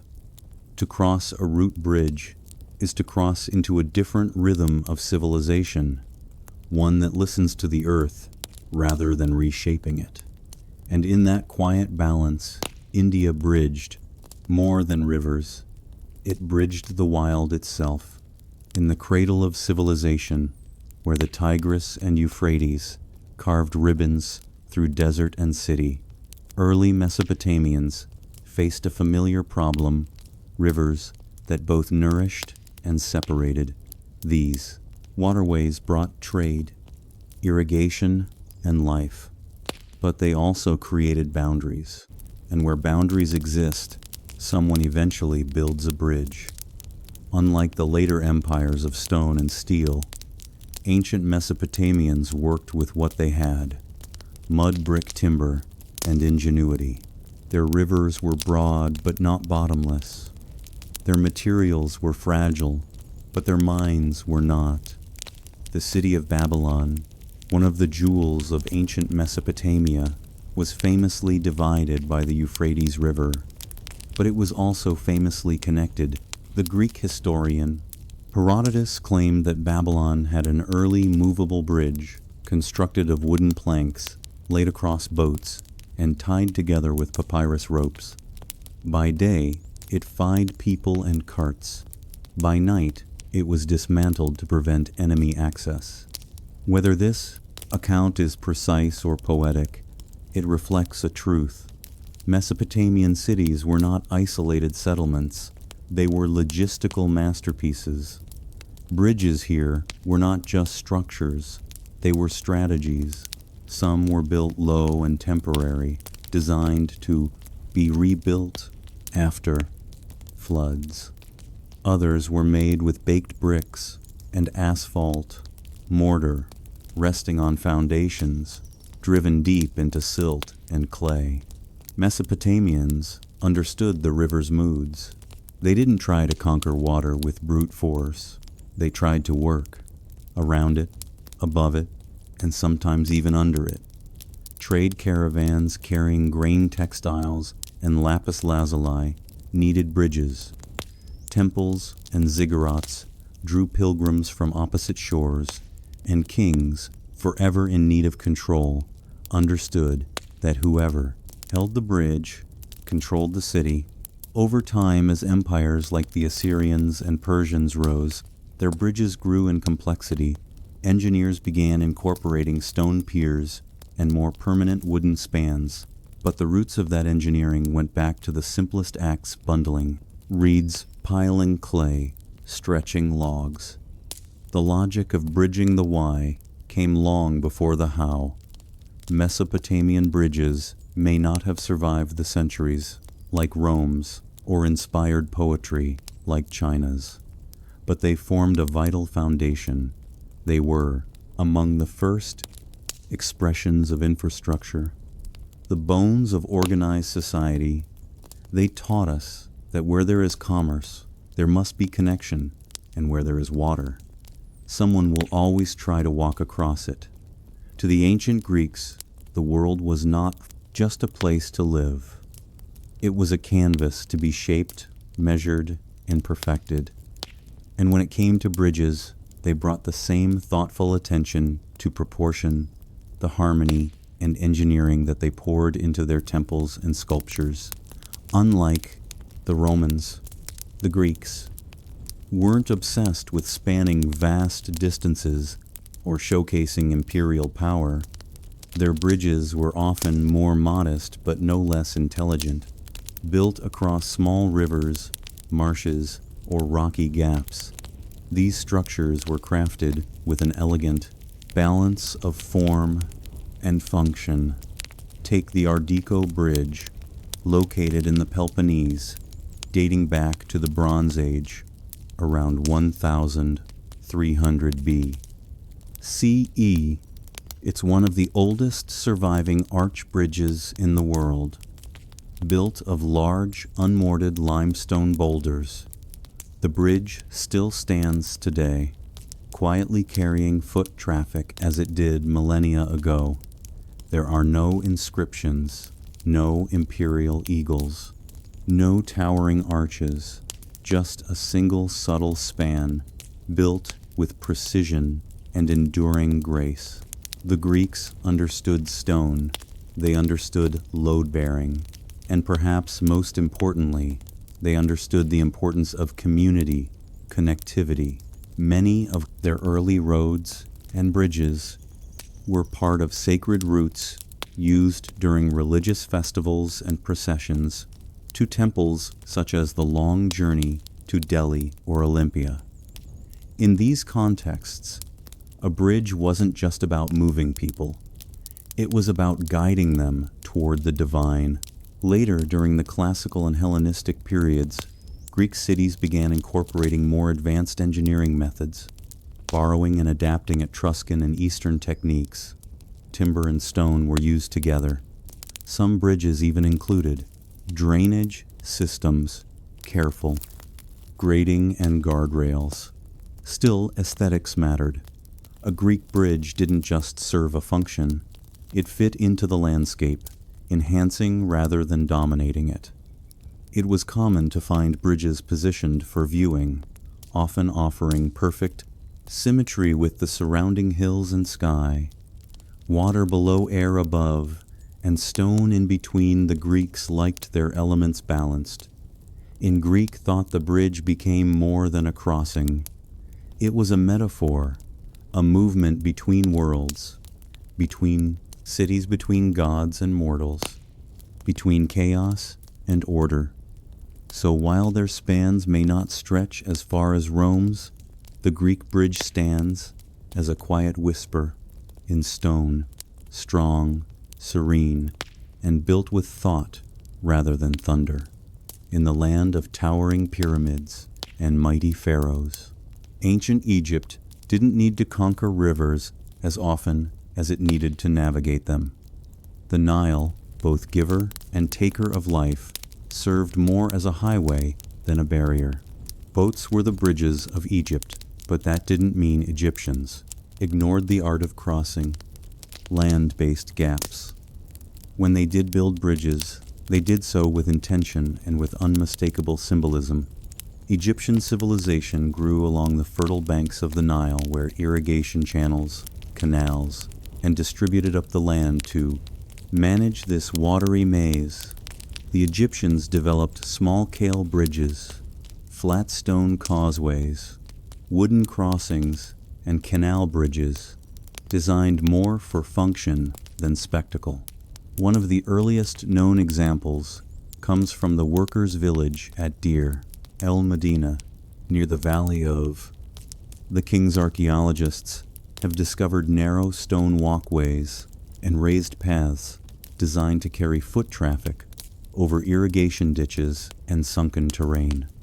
These weren't monumental in size, but they were smartly built using local stone, carefully leveled surfaces and alignment with prevailing routes.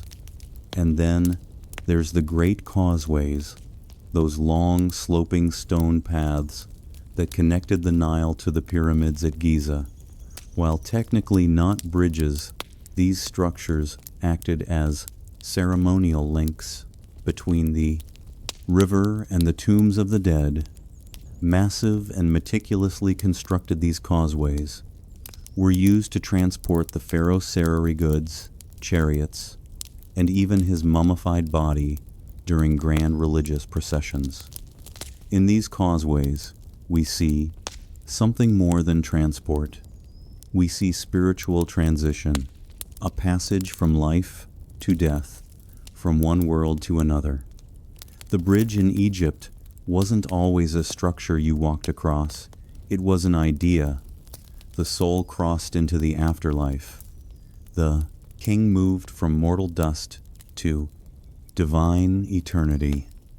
As Egypt expanded and urbanized, more bridges appeared over canals and smaller water networks, often tied to temple precincts or granary systems.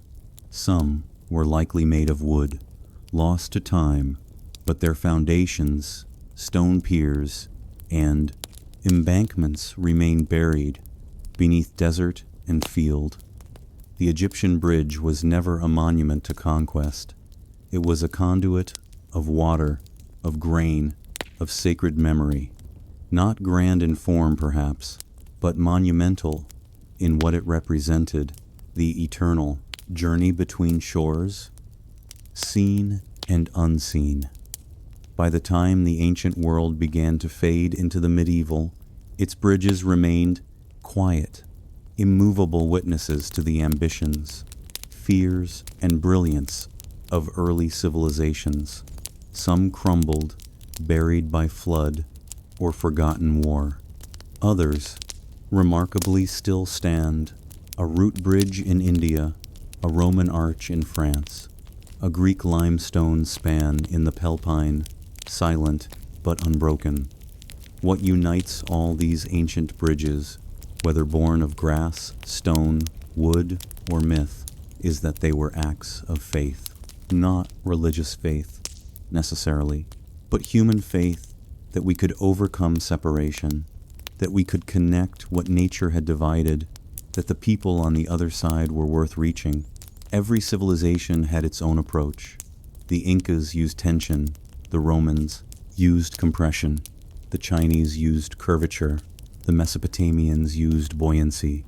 But the principle was the same: link what cannot be left, make distance irrelevant. And each bridge said something about the people who built it.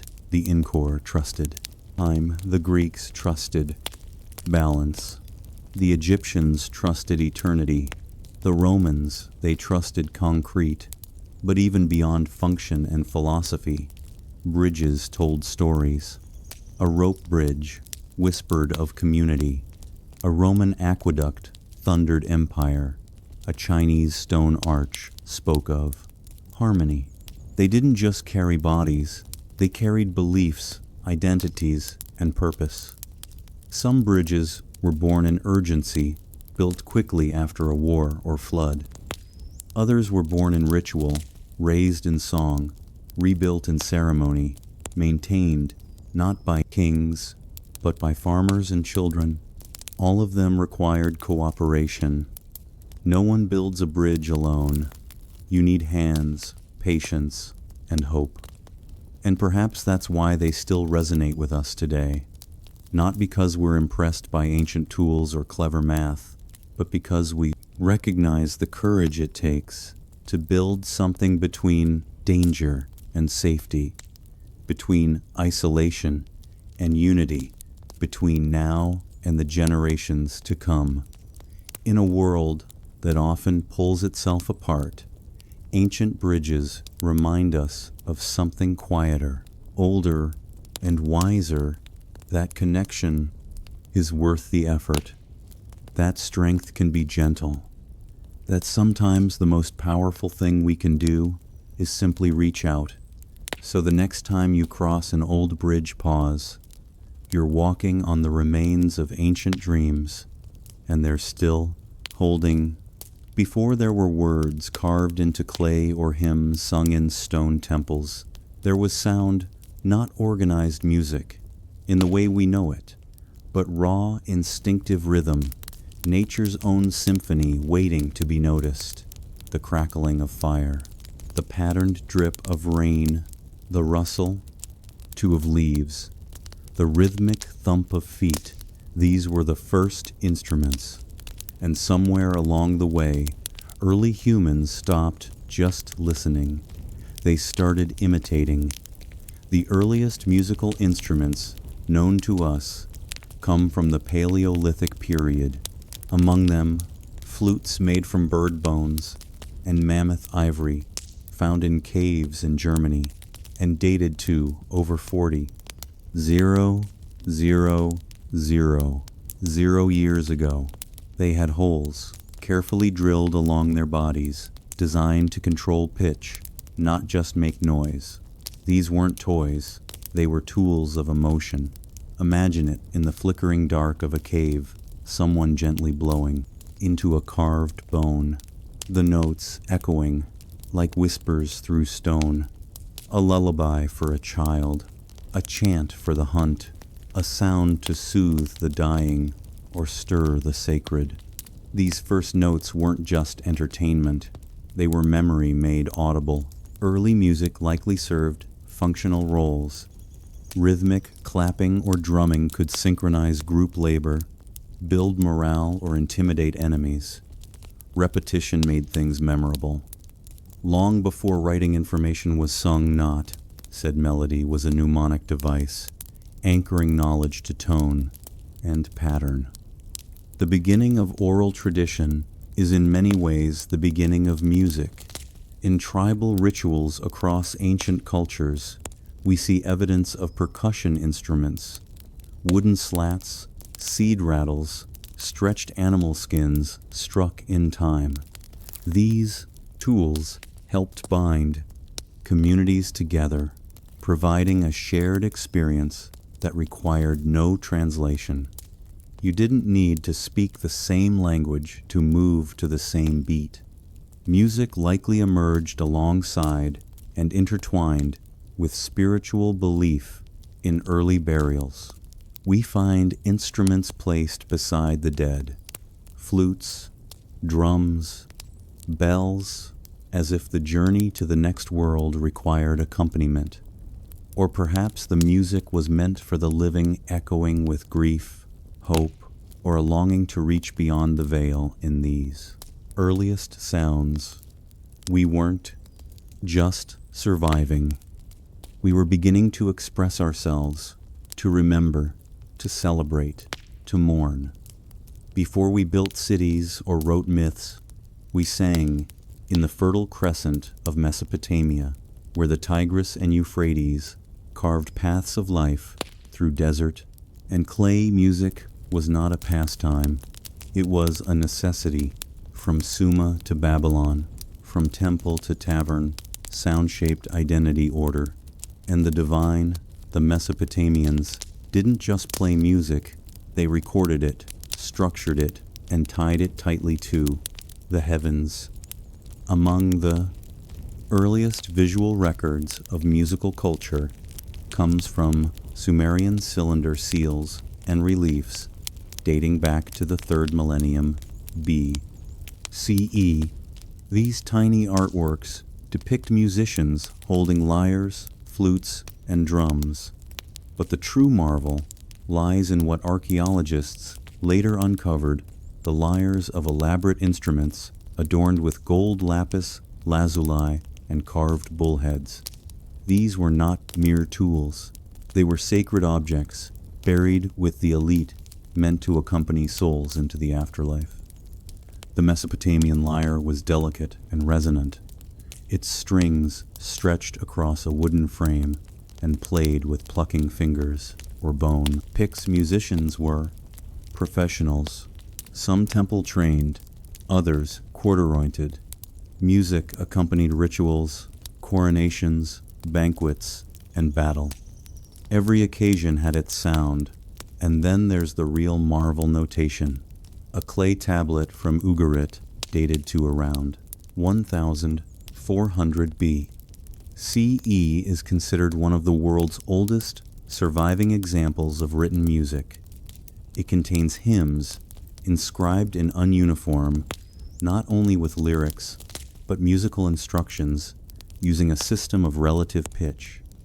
We don't fully understand how to hear it as the ancients did, but the very fact it exists reveals how central music was to structure and spirituality. Music was also tied to cosmology. Numbers mattered, intervals mattered.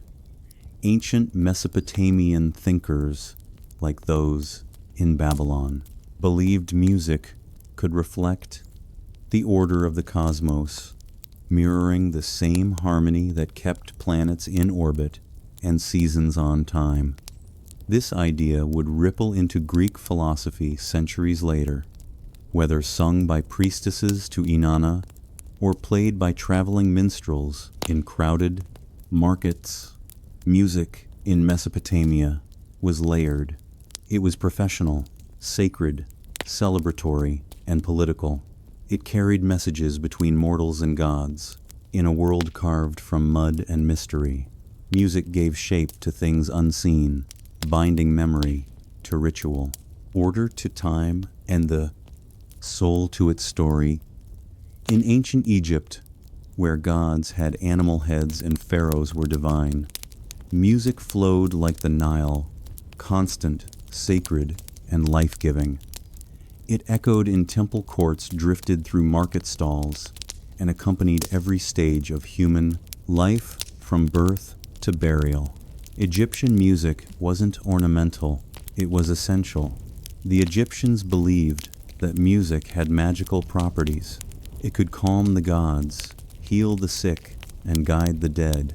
Instruments were gifts from the divine, most famously the goddess Hathor, often depicted with a siren, a rattle-like instrument used in sacred rites. To shake the siren was to awaken life itself. Its jingling tone symbolized the cosmic rhythm of creation. Archaeologists have found harps, flutes, lutes, and lyres painted in tomb murals dating back to the Old Kingdom around 2500 BCE. These instruments weren't generic. They were specific, finely crafted, and richly decorated. Harps came in angular or curved forms, often played sitting on the ground. Their strings, made from animal gut, sang out during both religious ceremonies and court entertainment. Music was deeply woven into Egyptian ritual. Temple hymns were performed at sunrise to greet the gods. Priests and priestesses weren't just readers of sacred texts, they were also trained musicians. Specific tones were believed to align with particular gods or emotions. There was music for lamentation, for praise, for purification. Every act had its sound, but music wasn't just for the elite. Street musicians, dancers, and folk singers filled the markets of Memphis, and thieves, percussion instruments like frame drums, clappers, and castanets added rhythm to community festivals.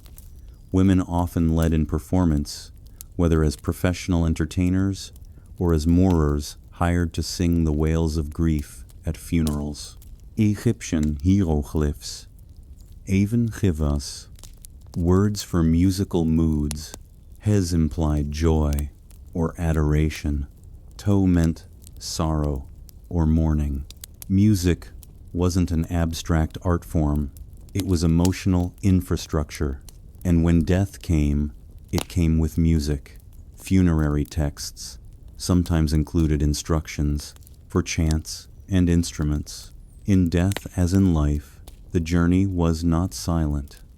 Music in Egypt served many masters, gods, kings, farmers and moorers, but it always served a deeper truth. That sound was the language of the soul, and through it even silence had meaning. In ancient Greece, music was more than art. It was mathematics, medicine, philosophy, and divination. It wasn't merely played, it was studied, theorized, worshiped. For the Greeks, music was a mirror of the cosmos, harmonious, ordered, and deeply sacred. The Greek word mus didn't refer to music alone. It encompassed the entire domain of the muses, the goddesses of inspiration for poetry, dance, and song. To engage in music was to draw directly from divine influence, and so, from the street performers of Athens to the philosophers of Ionia, music was both a daily habit and a metaphysical pursuit. Instruments were everywhere. The lyre, a stringed instrument associated with the god Apollo, was central to education. Greek boys, especially of aristocratic backgrounds, learned to play it as part of their formal training. The kithara, a larger and more ornate version of the lyre, was used in professional performances and religious festivals. And then there was the owos, a double-piped reed instrument with a sharp, penetrating tone often used to accompany dramatic performances, rituals, and even military exercises. Music was tied intimately to the dramatic arts. In Greek tragedy, choruses didn't just chant, they sang entire. Plays were structured with lyrical meters, turning dialogue into a melodic unfolding of fate. Every step of Oedipus, every lament of Medea was underscored by rhythm and melody.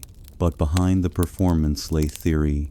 Pythagoras, yes, the triangle guy, was among the first to propose that music could be understood numerically. He observed that harmonious notes emerged from simple ratios like 2, 1, or 32.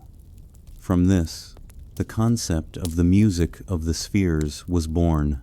The idea that the planets themselves moved in cosmic harmony, producing a music too perfect for human ears to hear. Plato and Aristotle expanded on this. Plato believed music shaped the soul, and therefore the state. A society's moral health could be gauged by its music. Certain scales and modes were uplifting others. Dangerous music wasn't just expressive, it was formative. In Greece, to pluck a string was to brush the fabric of reality. To sing was to participate in divine order, and to understand music was to begin to understand the soul itself. When Rome absorbed the cultures around it, it was Indivilia, didn't just take their land, it inherited their music, from Etruscan trumpets to Greek lyres. Roman music was a patchwork of styles and traditions, woven together under one empire. But unlike the Greeks, who often philosophized about music's moral function, the Romans focused on its practical uses and sometimes its volume. Music in Rome was everywhere. In temples, military camps, theaters, banquets, and the infamous arenas, music served to command, entertain, and impress. One of the most iconic Roman instruments was the cornu, a large curved brass horn used by the military. When blown, it sent clear signals across the battlefield, orders, formations, and alerts. It wasn't beautiful, but it was effective.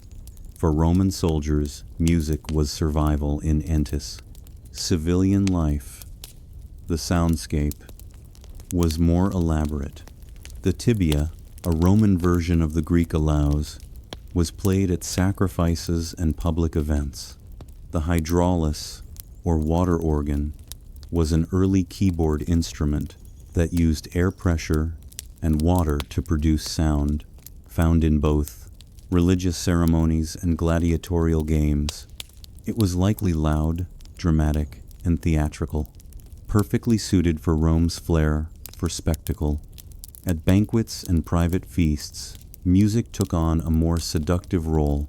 Women and enslaved performers often played stringed instruments like the cithara and lute, while dancers moved to soft rhythms. In elite Roman homes, music was a status symbol, an imported art from Greece or Egypt, made to dazzle guests and show refinement. But music also had spiritual roots. In dazzle symbol, Roman religion, certain ceremonies required specific chants and musical forms called carmone. These were sacred incantations, believed to influence divine favor or ward off evil. Over time, some evolved into more structured hymns, blending spoken prayer with melody. What Rome lacked in originality, it made up for in adaptability. It absorbed music like it absorbed gods, rebranding, reshaping, and repurposing them to fit its needs. And as Roman roads carried legions across Europe, they also carried songs, instruments, and musical customs. Local tribes encountered not just soldiers, but the sounds of empire. In Rome, music served many ends: glory, control, pleasure, and faith. It was the rhythm of empire, pulsing through marble halls and blood-stained sand long before Vedic. Chants echoed through the temples of India. A quieter but equally profound musical culture thrived in the Indus Valley civilization, one of the world's earliest urban societies. Though much about their music remains elusive, the fragments we've uncovered whisper of a people deeply attuned to rhythm, ritual, and sound. Unlike Mesopotamia or Egypt, the Indus Valley left behind no deciphered texts on music. Yet what they did leave their instruments, terracotta figurines, and urban acoustics speaks volumes. Archaeologists have unearthed cylindrical drums, shell trumpets, and carved flutes made of bird bones and terracotta. Some of these flutes, remarkably, have perfectly spaced finger holes, suggesting a sophisticated understanding of pitch, scale. Perhaps most telling are the figurines of dancers found at sites like Mohenjo-daro: limbs, frozen mid-step hair, braided torsos swaying. Where there is dance, there is rhythm. Where there is rhythm, there is music. These figures suggest not only communal celebration, but choreographed, percussive culture. The drum wasn't just entertainment, it was expression. Later, as Vedic civilization emerged and Sanskrit texts began to form, the musical tradition of the Indian subcontinent would explode into complexity. But its seeds, those silent ceramic flutes of the Indies, had already taken root. Over time, music in India became inseparable from spiritual practice. The Vedas, the sacred Hindu texts, were chanted in highly regulated melodic patterns called sama. These weren't songs as we know them. They were sound formulas intended to maintain cosmic order. By the time of the Natya Shastra, an ancient treatise on drama, dance, and music composed around 200 CE, Indian music was already categorized into ragas, melodic modes, and talas, rhythmic cycles. Instruments like the veena, an early stringed instrument, and the mridangam, a double-headed drum, became staples of religious and court music. But even as theory deepened, the soul of Indian music remained the same: music as devotion, music as vibration, music as a bridge between body and spirit, sound and silence, mortal and divine. In the lands of the Indus, music wasn't written in ink, it was written in breath beat. and eternity. In ancient China, music was never merely sound. It was cosmic order, made audible. Rooted in Confucian and Taoist philosophy, early Chinese music sought to mirror the harmony between heaven, earth, and humanity. To play music was not just to entertain, but to align oneself with the moral and natural rhythms of the universe. Some of the oldest archaeological finds include stone chimes, bayanking, and bone flutes, dating back to the Neolithic period. These instruments were carefully tuned, not just for beauty, but to reflect cosmic principles. Each note was associated with one of the 5 elements: wood, fire, earth, metal, water, the seasons, and directions. A melody wasn't just music, it was philosophy and sound. By the time of the Zhou dynasty, 10462556 BCE, music had become a pillar of governance. Confucius himself famously said, "To educate someone, start with poetry, strengthen with ritual, and perfect with music." He believed that music shaped the soul and that a well-governed state would be reflected in its musical culture. Harsh or dissonant music meant disorder. Gentle, orderly tones signified harmony. Court musicians played with instruments, like the gyne, a 7-string zither, associated with scholars and sages. Its quiet, introspective tones weren't meant to entertain crowds, but to cultivate inner virtue. The player sat alone, fingers brushing the strings in a meditative dialogue between self and nature. Larger ensembles used instruments like the shen, a mouth-blown, free reed instrument, drums, and bronze bells, especially in ancestral rites and state ceremonies. The yao, or elegant music, was the official ceremonial genre used in rituals to bias, honor heaven and ancestors. Every sound, every interval, had a ritual function carefully controlled to avoid spiritual imbalance. Chinese music theory also developed unique scales, such as the pentatonic scale, which uses 5 notes per octave. This gave Chinese melodies their fluid, drifting quality, evoking water, wind, and introspection in ancient China. To hear music was to hear the balance of the world. To perform it well was to live well. Every note was a prayer, every silence a teaching. In the ancient Hebrew tradition, music was a conduit between heaven and earth, between grief and praise, between people and their covenant with God. It wasn't entertainment, it was sacred. Every note played, every voice lifted, was an offering from the earliest books of the Hebrew Bible. Music appears as a central force. In Genesis, Jubal is named as the father of all who play the lyre and pipe, suggesting that even at the very beginning, music was seen as a foundational human gift. In Exodus, after the Red Sea parts and the Israelites escape Egypt, Miriam takes up a timbre, leading women in dance and song, a moment of celebration carved forever into sacred memory.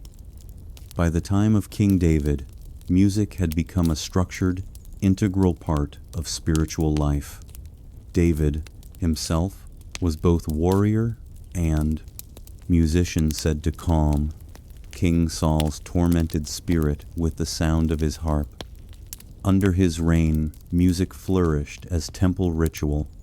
He appointed Levitical musicians whose role was not only to perform, but to preserve sacred songs and maintain spiritual order through sound. The Psalms, many attributed to David, form one of the oldest and richest hymnals in human history. These lyrical prayers, written in poetic form, were intended to be sung, chanted, or recited with instrumental accompaniment, usually lyres, harps, cymbals, and trumpets. Some psalms speak of sorrow, others of triumph, but all are musical expressions of the soul in dialogue with the divine. The first temple built by Solomon institutionalized music even further. Musicians were assigned shifts. Instruments were standardized. Trumpets signaled offerings. Cymbals marked sacred transitions. Music structured the calendar, framed the festivals, and deepened the meaning of every rite. Even after the temple's destruction, music lived on in memory and exile. In Babylon, the exiled Hebrews sang of Zion with trembling voices. By the rivers of Babylon there we sat and wept. How can we sing the songs of the Lord in a foreign land? Yet sing they did. Hebrew music survived, not by echoing through stone halls, but by being written on hearts. It was a music of resilience, born in covenant, and carried across centuries in breath, bone, and prayer. As the ancient world slowly gave way to classical antiquity and the medieval age, the music of antiquity, early civilizations, did not vanish, it transformed. Its instruments were altered, its scales adapted its traditions, absorbed into newer religious, philosophical, and cultural systems. But its essence endured, the echo of a Mesopotamian lyre, the shimmer of an Egyptian siren, the silence between strokes on a Chinese gin. These sounds did not die. They migrated, carried across time in the hands and hearts of those who remembered. In many ways, ancient music is a language we've forgotten how to fully speak, but never stopped listening. For we can't hear exactly how a Babylonian hymn sounded. We can only reconstruct it from clay tablets, fragmented notation, and ancient descriptions. But we can feel its intention, its effort to connect body and spirit, time and eternity. Even in the absence of full musical scores, we still see music etched in stone and painted on walls. Dancing priestesses in Minoan, fresco harpists carved into Assyrian reliefs, Roman mosaics showing cithara players at feasts. These images are static, yet they pulse with rhythm. They remind us that ancient music was never background noise. It was the heartbeat of ritual, the breath of ceremony, the fire of protest, and the balm of grief. And remarkably, some of it lives on. In India, the Ra system still follows. Rules born from ancient Vedic chants in China, gin players still perform melodies that date back to Confucian temples. In Jewish synagogues, psalms are still chanted with traditional melodies that echo back thousands of years. These aren't recreations, they are continuations.